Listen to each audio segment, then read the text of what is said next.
In the little village of Eldergrove, sadness hung in the air like a thick fog. The villagers called this sadness the weeping. It had settled over the town for many years, making even the sunniest days feel gray. Children no longer played in the fields, and laughter was a rare sound. Instead, people shuffled about, wearing frowns and heavy hearts. Elara was a young woman who once knew joy. She loved to dance in the fields and sing with her friends. But now she felt the weight of sadness too. Every day, she walked through the quiet streets, her heart aching for the laughter that had vanished. The flowers in the gardens looked wilted, and even the birds seemed to sing softer tunes. One chilly afternoon, Elara decided to visit Maelis, the village elder. Maelis was known for her wisdom and lived in a small, cozy cottage at the edge of the village. Her home was surrounded by tall, ancient trees that seemed to whisper secrets. Elara hoped Maelis could help her understand the sadness that had taken over. As she approached the cottage, Elara felt a little nervous. She knocked gently on the door, and Maelis opened it with a warm smile. "Welcome, Elara. Come in, dear," she said. Inside, the cottage smelled of herbs and sweet spices. Elara sat down, feeling comforted by the warmth of the fire. "Maelis," she began, "the village feels so sad. I want to help, but I don't know how." Maelis nodded, her eyes filled with understanding. "Elara," she said gently, "the darkness you feel is not just outside, it is in many of us. To lift the weight of shadows, we must first find the light within ourselves." "But how do I find that light?" Elara asked, a flicker of hope in her heart. "By facing your fears and embracing the beauty around you. Seek the hidden wonders in your heart and share them with others," Maelis replied. Elara left Maelis's cottage with a sense of purpose. She decided to start with small acts of kindness. The next day, she helped her elderly neighbor, Mrs. Hargrove, with her garden. Mrs. Hargrove smiled for the first time in months as Elara pulled weeds and planted new seeds. "Thank you, dear," Mrs. Hargrove said, her eyes twinkling. "You've brought life back to my garden." Encouraged by this small victory, Elara continued her journey. She began sharing stories with the children, sitting with them under the great oak tree. She told them tales of brave heroes and magical lands. Soon their giggles filled the air again.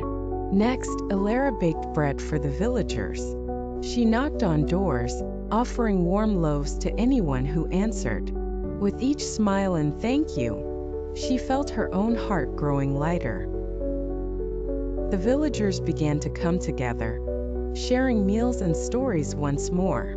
One day, while wandering near the edge of the forest, Elara stumbled upon a hidden glade.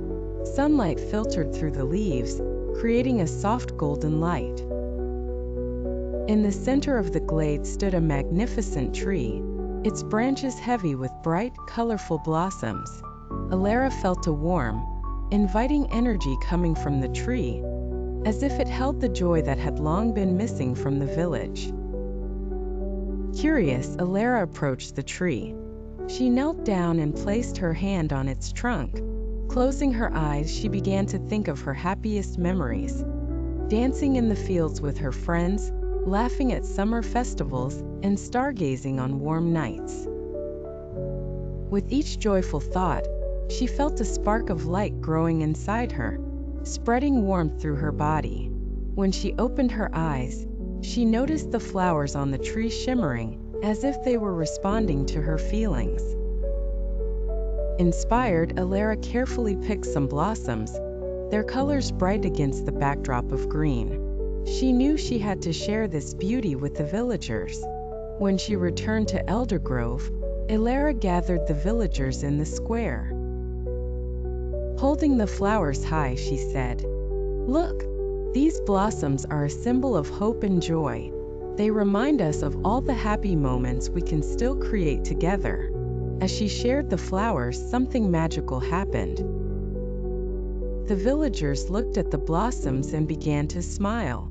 Laughter filled the square as people admired the colors and shared their own happy memories. The dark cloud that had hung over them for so long started to lift, revealing the bright blue sky above. Days turned into weeks, and the village slowly transformed. The market buzzed with life again, filled with laughter and chatter. Children played tag in the streets, their giggles echoing like a beautiful song. Elara continued her acts of kindness, inspiring others to do the same. One sunny afternoon, a festival was planned to celebrate the village's renewal. Everyone worked together to prepare food, set up games, and decorate the square with flowers. Elara felt a sense of pride and joy as she watched her friends come together, their faces bright with happiness. On the day of the festival, the village square was filled with colorful banners, tables of delicious food, and music that made everyone want to dance. Elara stood in the middle, surrounded by her friends and family. She felt the warmth of joy radiating from her heart, knowing she had played a part in bringing happiness back to Eldergrove. As the sun set, painting the sky in shades of orange and pink, Elara realized that the true magic lay in the connections they had made. The villagers had rediscovered their light, and in doing so, they had lifted the weight of shadows together. From that day on, Eldergrove flourished. The flowers bloomed brighter, the birds sang sweeter, and laughter echoed through the streets. Elara had learned that even in the depths of misery, small acts of kindness could create ripples of joy. And so, beneath the now vibrant tree in the glade, Elara stood, grateful for the journey she had taken. The blossoms glowed softly in the twilight, a reminder that hope and love could conquer even the heaviest of hearts.